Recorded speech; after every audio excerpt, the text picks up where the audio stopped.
Hadirin jamaah, sebagaimana biasa sebelum talib kita mulai terlebih dahulu, mari sama-sama kita menghadiahkan umul Quran suratul Fatihah. Mudah-mudahan Fatihah yang kita baca, yang kita hadiahkan buat yang ngarang kitab ini, dan setiap malam Rabu kita baca kitabnya, mudah-mudahan beliau mendapatkan tempat yang mulia dan tinggi di sisi Allah Subhanahu wa Ta'ala, dan kita yang menghadiahkannya selalu mendapatkan berkah barokah beliau yang Allah limpah curahkan kepada kita semua. Bismillahirrahmanirrahim. Al-Fatihah Al-Safidit Ta'lif Mukhtar Al-Ahadis Al-Nabawiyah Al-Imam Al-Alim Al-Fadiyah Al-Marhum Al-Sayyid Al-Ahmad Al-Hasimi Bikbala Hadratin Nabi Muhammadin Mustafa Rasulullah Sallallahu Alaihi Wasallam. Al-Fatihah. A'udhu billahi minasyaitanir rajim. Bismillahirrahmanirrahim. Alhamdulillahi Rabbil Alamin Ar-Rahmanir-Rahim Maliki Yawmiddin. Iyyaka na'budu wa iyyaka nasta'in ihdinas siratal mustaqim siratal ladzina an'amta 'alaihim ghairil maghdubi 'alaihim waladdallin. Amin. Rabbighfirli wa liwalidayya. Amin. Hadirin jamaah yang dimuliakan Allah Subhanahu wa Ta'ala, mari kita lanjutkan pelajaran berikutnya. Bismillahirrahmanirrahim. Wa qala musannifu rahimahullahu ta'ala wa nafa'na bihi wa fi ulumihi wa fid darini amin ya rabbal alamin. Bismillahirrahmanirrahim. Wa qala Rasulullah sallallahu alaihi wasallam, arba'un haqqun 'ala Allah alla yudkhilahumul jannata wa la yudhiqahum na'imaha mudminu khamrin wa akilur riba wa akilu malil yatimi bi ghairi haq wal aqu liwalidayhi rawahu al-Hakim. Artinya telah bersabda Rasulullah sallallahu alaihi wasallam, arba'un, ada 4 golongan manusia, haqqun 'alallah, yang merupakan hak Allah, alla yudkhilahumul jannata, untuk tidak memasukkan mereka ke dalam surga, wala yudhiqahum na'imaha, dan tidak pula mencicipkan mereka nikmat surga, ya. Mudminu khamrin, yang pertama yaitu tukang mabok, ya, peminum khamr. Yang kedua, wa akilur riba, pemakan riba. Wa akilu malil yatimi bi ghairi haq, pemakan harta anak yatim tanpa jalan yang benar. Wal aqu liwalidayhi, yaitu menyakiti kedua orang tua. Rawahu al-Hakim, hadis riwayat Imam al-Hakim. Jadi ada 4 golongan manusia, ya, yang tidak merasakan atau tidak pantas dimasukkan ke dalam surga dan tidak pantas merasakan kenikmatan surga. 4 golongan manusia, ya, kagak pantas masuk surga, kagak pantas nyicipin nikmatnya surga. Siapa yang pertama? Mudminu khamrin, ya, peminum khamr, pecandu khamr, alias tukang mabok. Tuh, ya. Di dalam kitab Zabur, Injil, Taurat, dan Al-Quran, orang yang meminum minuman keras alias khamr, orang tersebut dihukumi orang terkutuk, ya. Jadi orang yang meminum minuman keras disebut di dalam kitab Zabur, Taurat, Injil, dan Al-Quran disebut orang kutuk. Ya. Orang yang meminjamkan apakah hartanya, duitnya kepada orang yang meminum minuman keras, itu sama halnya dia membantu membunuh orang mukmin. Ya, gue minjem duit dong. Wah, gak enak apa gue puyeng banget ini. Kalau kagak mabuk seharian. Ang berapa di cuy ini cuy? Ya, kalau ada cepet, kalau ada bocah ya bocah. Ya, rasanya kepala gue puyeng banget ini kayaknya kalau gak mabuk seharian. Nah, terus ngasih dah, minjemin. Itu sama halnya Anda membantu membunuh orang mukmin. Atau Anda menyediakan ya sesuatu kepada orang yang meminum minuman keras. Oke coy, bro, ya, gue udah punya nih barangnya, ya, gile, atau minuman anjing, beda, udah ada ini barangnya. Oke dah, gue menyediakan tempatnya. Gimana? Di kamar gue. Buya. Ya, itu sama halnya kalau kita menyediakan seperti itu, sama halnya kita meruntuhkan agama Islam. Membantu berarti meruntuhkan agama Islam. Tuh. Jauhin, hindarin minuman keras. Karena minuman keras atau homer itu merupakan induk daripada kejahatan. Induknya kejahatan yaitu homer, minuman keras. Ada kisah seorang ahli ibadah, mantap dah pokoknya, ya, ibadahnya mantap, pokoknya mantap pula ibadahnya, kagak lagi tandingannya. Sampai-sampai saking mantapnya ibadah, dia menyendiri, menjauhkan dari kehidupan halayak ramai masyarakat, menyendiri. Tiba-tiba ada seorang wanita cantik kaya ingin memikat hatinya tuh orang tersebut. Kalau bahasa kita ingin apa namanya, memilikinya. Ya, karena kaya, dia suruh nih pembantunya yang wadon, lu datang dah ke sono ke ahli ibadah, ya, minta diundang, ya, suruh datang kemari menjadi saksi. Tuh.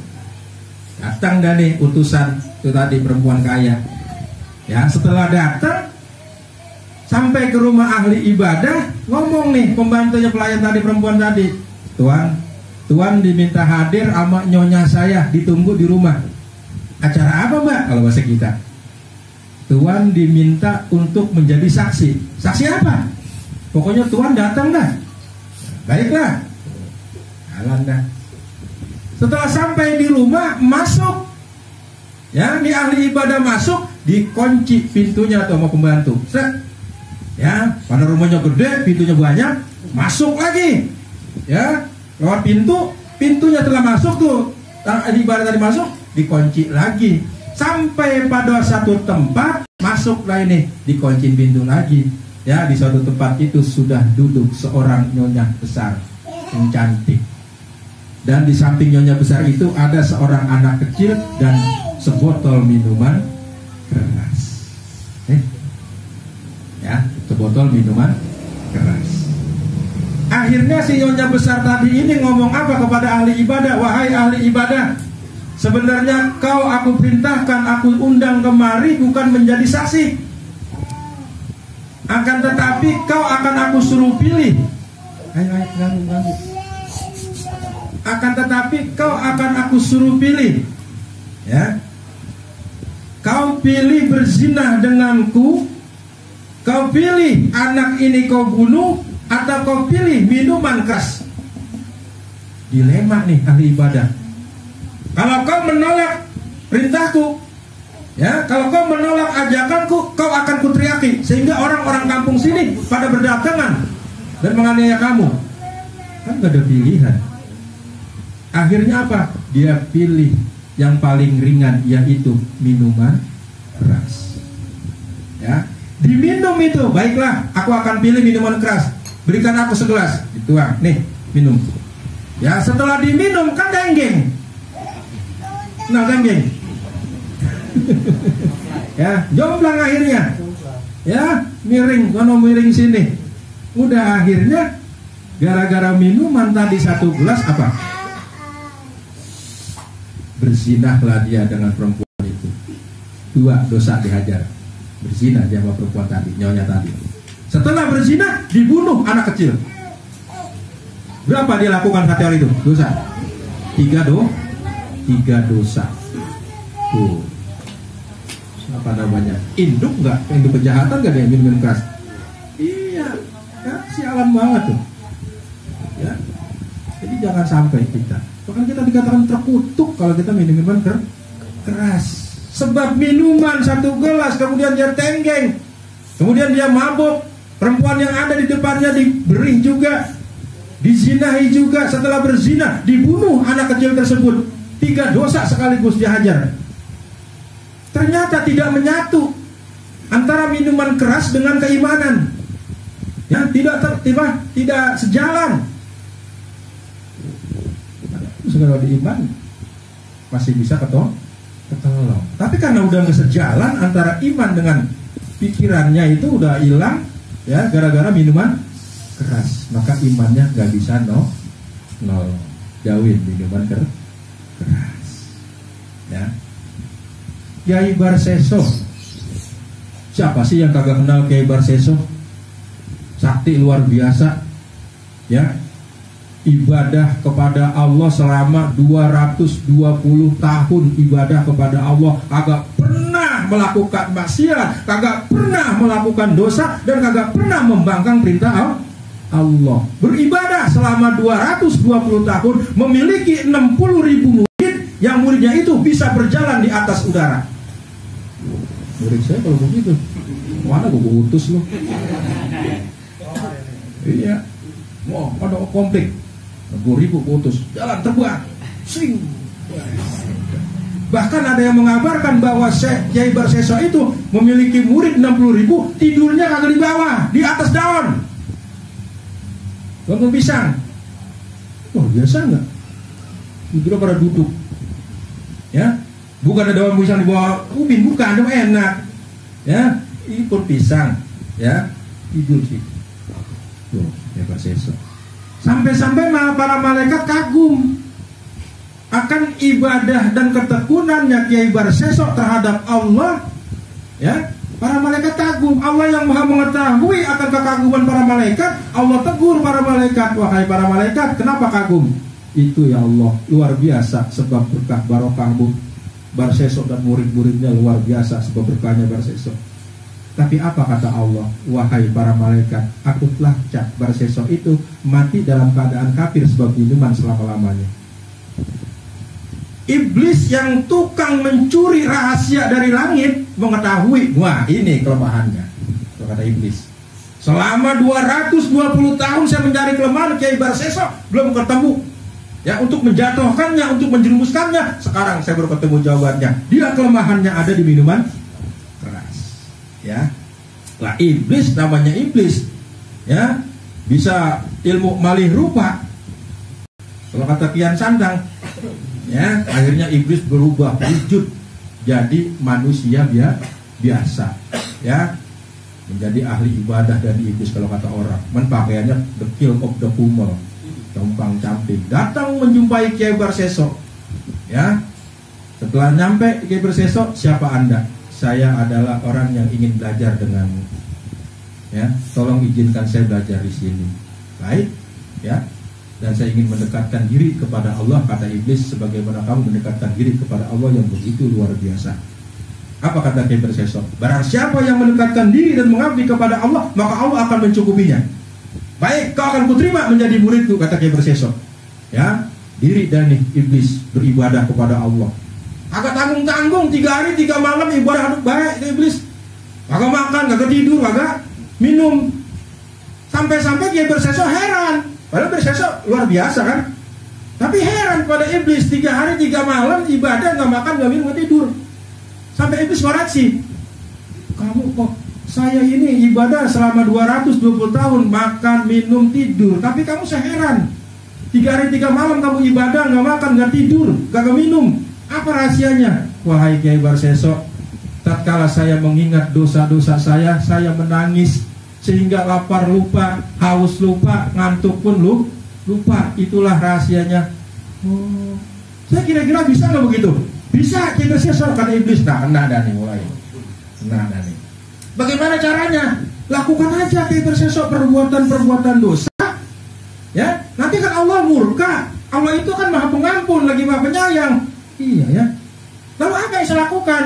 Kata iblis, berzina aja Kiai Barseso. Ya kata iblis. Ya, apa kata Kiai Barseso? Moh. Kagak itu mah buatan gede dosanya. Ya, aku mah malu. Nah, kalau kagak mau berzina, ini aja dah, bunuh orang mukmin. Wah, itu lagi berat. Kalau ketangkap masa, kita Kiai Barseso dah masa kita aja. Nah, karena begini aja dah kata iblis, Kiai Barseso, minum minuman keras aja dah, minuman yang memabukkan. Itu dosanya lebih ringan. Pasti Allah mau maafin kalau kita berdosa, ya.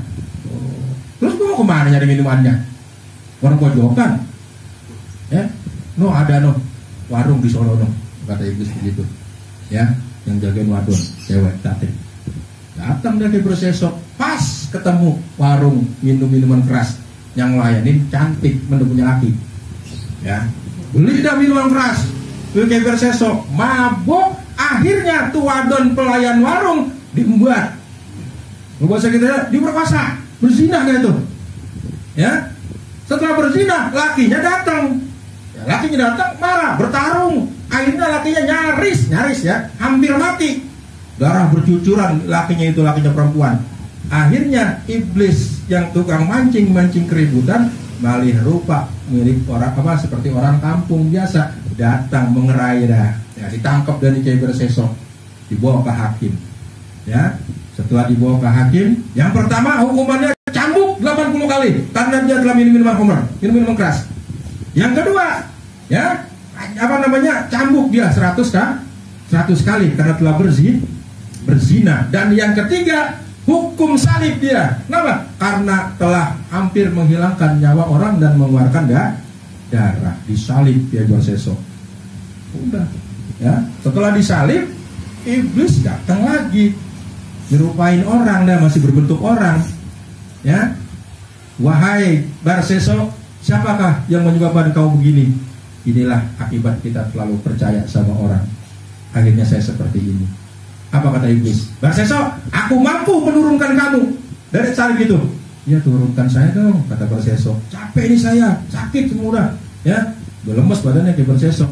Kalau kau pengen minta diturunkan sama saya, coba permintaanmu apa? Ya, wahai Tuhan, kalau kau mau minta sesuatu pasti akan kupenuhi, kata Kiai Barseso. Apa kata iblis? Permintaanku satu, Barseso. Apa? Keluar dari agamamu Islam. Ya, bersujud di hadapanku. Bagaimana saya bisa bersujud, Tuhan? Saya dalam keadaan tersalib. Udah, pokoknya pakai isyarat saja dah, nggak perlu sujud begitu. Akhirnya diturutin sama Barseso, ya, sujud pakai isyarat begini, ya. Akhirnya sampai matinya Kiai Barseso di dalam kepala salib itu, sampai mati dalam keadaan kafir, tidak beriman kepada Allah. Tuh, gara-garanya apa? Minuman. Orang sebab minuman mata rabun, akal hilang. Emaknya bisa ke pacar. Tolong makan dong. Ya, tenang pacar. Ya. Gara-gara minuman, gara-gara putus cinta, minuman ditenggak. Ya. Minuman kurang ampuh, baygon dihajar. Ya Allah, jangan. Ya, terkutuk ente. Kalau minum minuman keras. Ini yang pertama nih. Ya, yang tidak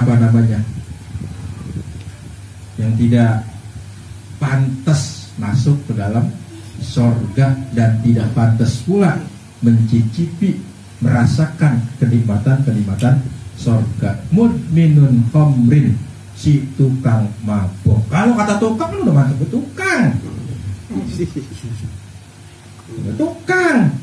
ya, pengjengkol, sayur, pasti tiap hari jualan sayur. Yang tukang mabok pasti tiap hari Mabuk, kata saya katakan kalau kagak mabuk sari palanya puyeng. Ya, kalau perlu kalau ada temen minjemin girang banget, kalau temen kagak minjemin lana siapa kan disambar dulu dijual. Ya begitu tuh, sebab mabuk bosak merebet kemana-mana. Orang kalau mabuk udah asik aja, nyantai aja, udah kagak main udah. Ya jalan udah ayam, kecil, ada yang nyebur ke got. Ya, ketemu cewek, gitu ya. Ya, hadirin jamaah, itu yang pertama. Kilur riba, ya, pemakan riba.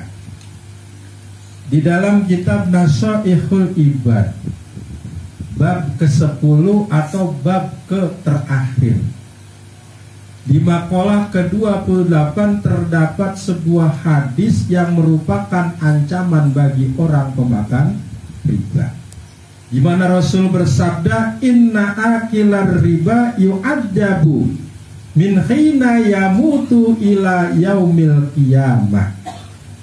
Sesungguhnya orang yang suka makan riba alias renten, ya, maka akan diazab dari sejak dia mati sampai datangnya hari kiamat. Kenal riba? Kenal renten? Kenal kan? Ya, minjem duit satu gantinya lebih. Ya, bahkan pinjam duit belum jatuh ke tangan udah dipotong duluan. Tuh, ya, minjem 300.000, udah main potong, baik. Ya, riba tuh, duit beranak. Kalau ayam beranak wajar, duit beranak. Ya, minjem satu balikannya lebih. Tuh yang namanya riba alias renten. Orang yang suka memakan riba, orang yang suka memakan renten, besok pada hari kiamat dia akan ditenggelamkan di lautan merah bagaikan darah, kemudian ditimpuki dengan batu. Kalau bahasa kitanya dibagelin pakai batu. Seringan-ringannya dosa riba, seringan-ringannya dosa renten itu seperti berzina dengan orang tua. Orang yang udah tahu riba itu haram, renten itu haram, kok dimakannya juga, maka dia akan mendapatkan dosa yang lebih besar daripada berzina 30 kali. Dosa riba, ya. Bahkan Rasul bersabda, jika riba, jika renten sudah populer, merajalela, ya, di suatu kampung, maka azab Allah akan ditimpahkan di kampung tersebut. Coba sekarang lihat di kampung-kampung, jauh-jauh kampung kita ada. Pojokan mana, di mana juga ada tukang riba, tukang renten, bang keliling, ada nggak? Wah, Allah, ilallah, kita ngerinya dong kayak apa tahu. Kita yang kagak ngambil kena abunya aja nih, abu dosa riba. Ya, kena debu riba aja nih kita udah kena dosa kalau kita diem baik. Ya, kalau kita diem itu kena debunya riba. Di kampung juga. Oleh karena itu kita selamatkanlah, mari selamatkan keluarga kita, saudara kita, warga masyarakat kampung kita dari riba atau renten yang dosanya tidak terampuni oleh Allah Subhanahu wa ta'ala. Bahkan Allah sendiri menyatakan perang dengan orang yang suka makan riba.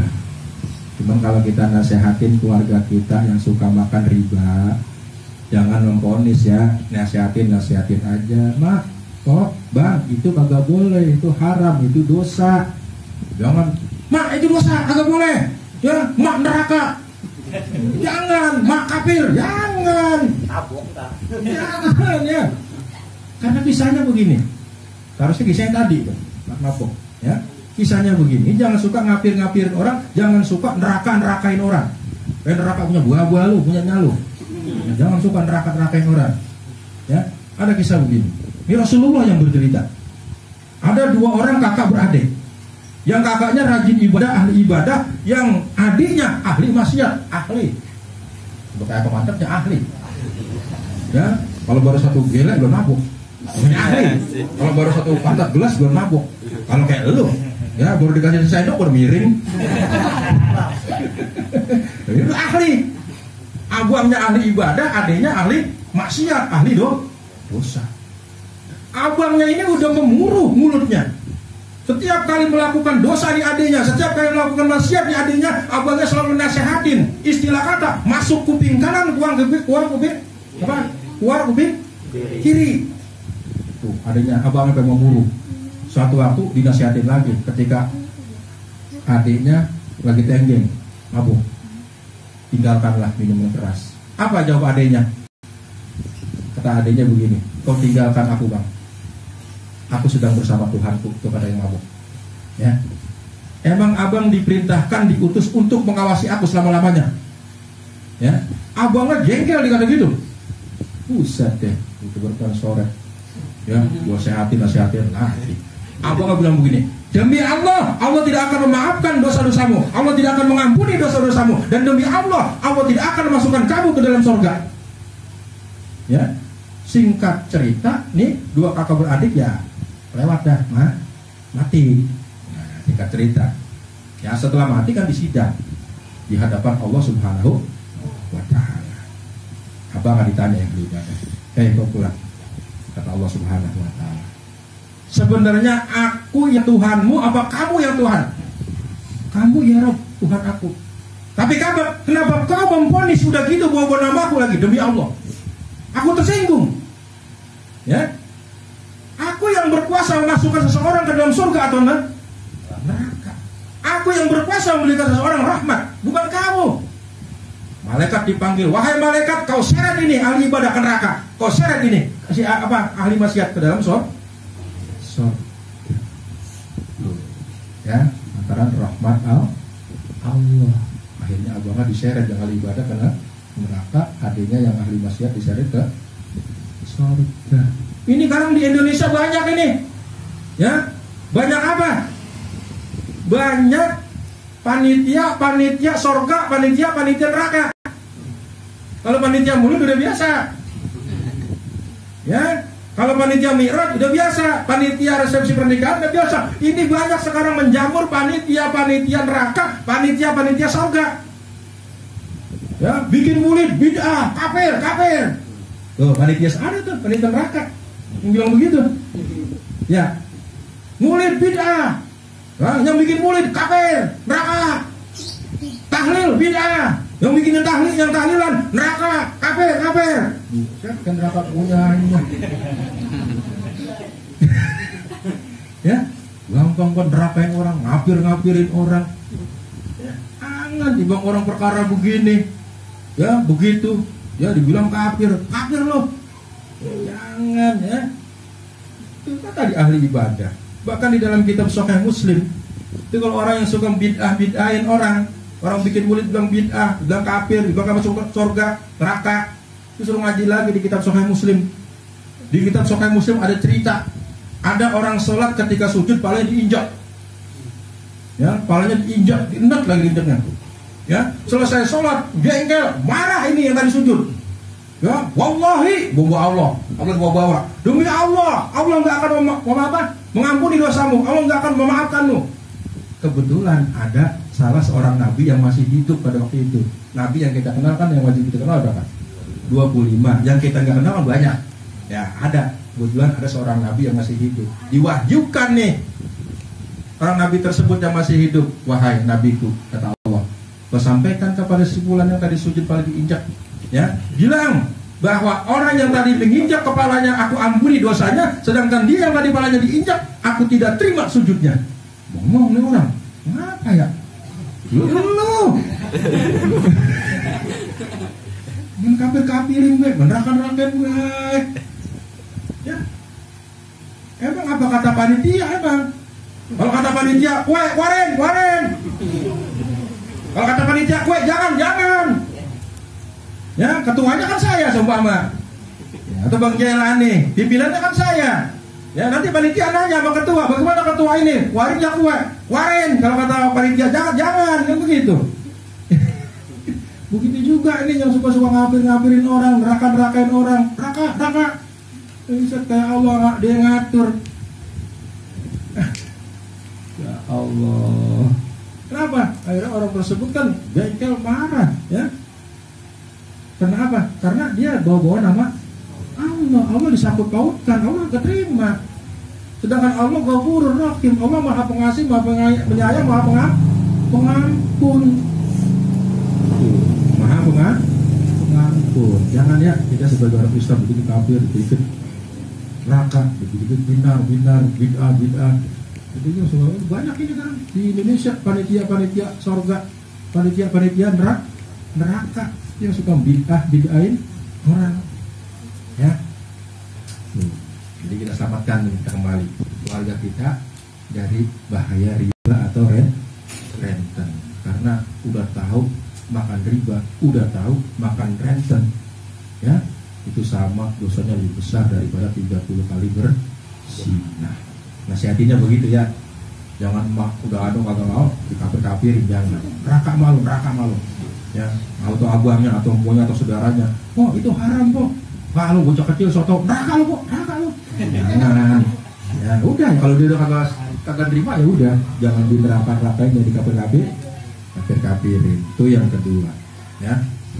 Yang ketiga, wa akilu malil yatimi bigoiri, pemakan harta anak yatim tanpa jalan yang benar, ya. Ini juga kagak pantas masuk surga, kagak pantas nyicipin nikmatnya surga. Dan yang terakhir, wal aku liwalidayhi, ya, orang atau anak yang menyakiti kedua orang tua. Ini juga kagak pantas masuk surga, kagak pantas nyicipin nikmatnya surga. Coba ente jawab pertanyaan saya. Kira-kira ente minta gaji berapa?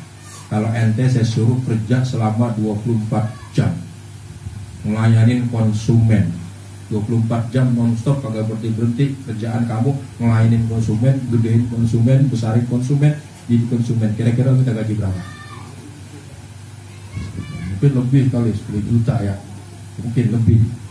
Tapi ada pekerjaan yang dilakukan dengan ikhlas tanpa meminta gaji selama 24 jam. Kerjaannya ngelayanin kamu, ngurusin kamu, besarin kamu. Siapa itu?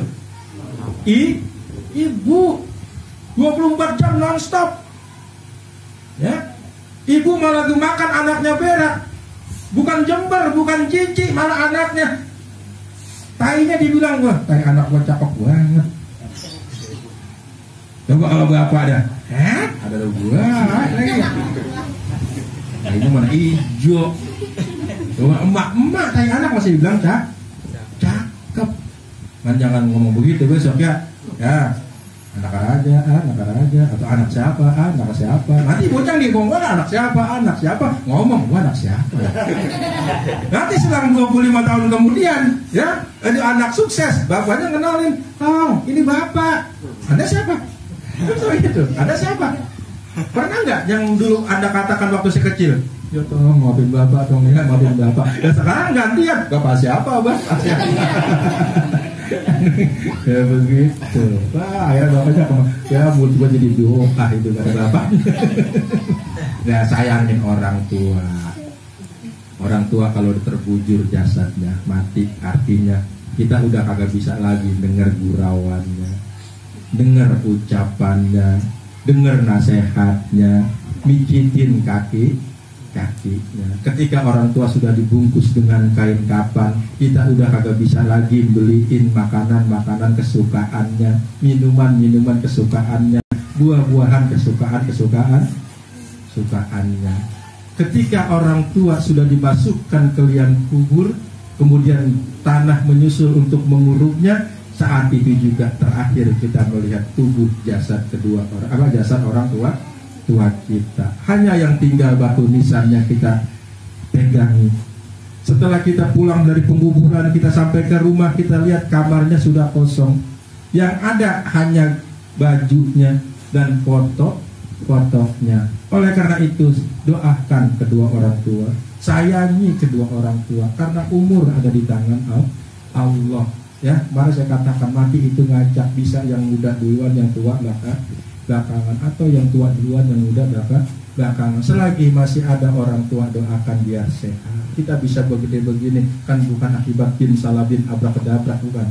Ya, tapi berkah jerih kasih sayang kedua orang tua. Doakan ya kedua orang tua kita yang masih hidup biar pada panjang umur, biar pada sehat, biar pada murah rezekinya. Yang udah pulang ke rahmatullah, mudah-mudahan segala dosa dan kesalahannya diampuni Allah Subhanahu wa taala, kuburnya dijadikan taman raudhah min riyadil jinan. Jadi ini malam kita belajar 4 golongan manusia yang tidak pantas masuk ke dalam surga dan tidak pantas pula untuk mencicipi kenikmatan-kenikmatan surga. Mudah-mudahan kita dapat mengamalkannya dalam kehidupan kita sehari-hari. Wallahu a'lam bishawab. Hadirin jamaah